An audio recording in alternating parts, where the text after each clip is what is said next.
हम इस वीडियो में चर्चा करेंगे एकादशी की। किस दिन होगी एकादशी और किस दिन होगा पारायण, और इस एकादशी का नाम क्या है और इसका फल क्या है।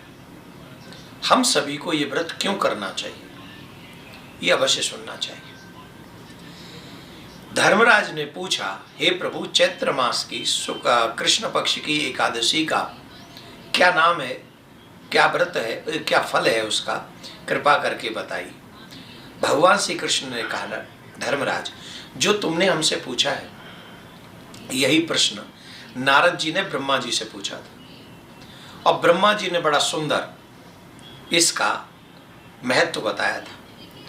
इस एकादशी का नाम है पाप मोचनी एकादशी, और जो भी मनुष्य इस पाप मोचनी एकादशी का व्रत करता है, जैसे गुस्से में कई बार हम लोग किसी का बुरा कर देते हैं, या कोई अपराध हम लोगों से ऐसे बन जाते हैं, जैसे छल कपट से हमने किसी का व्रत तोड़ दिया, या कुछ भी, या अनंत अनंत जन्मों के जो बड़े बड़े पाप हैं, वो पाप मोचनी एकादशी का व्रत करने से समाप्त हो जाते हैं। ऐसी ही एक कथा बड़ी सुंदर आती है।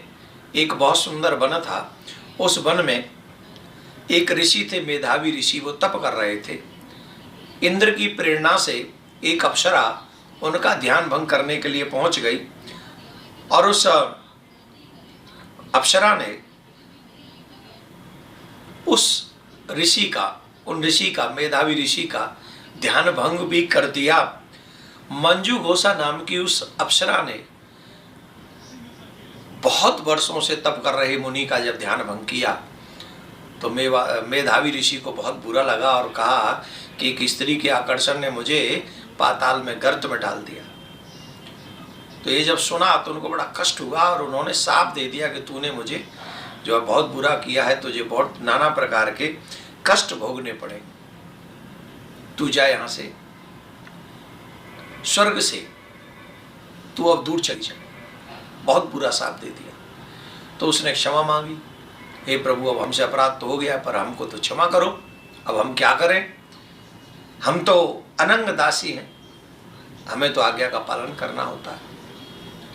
तो उन्होंने कहा, ठीक है, तुम पाप मोचनी एकादशी का व्रत करना, तो तुम्हारे पाप नष्ट हो जाएंगे। तो उस मंजू घोषा ने पाप मोचनी एकादशी का व्रत किया, और वो अपने किए हुए कृत्य से, क्योंकि छल करके ही मुनि का व्रत नष्ट किया था ना, तो कितना बड़ा पाप है, तो उस पाप से निवृत्त हो गई पाप मोचनी एकादशी व्रत करके।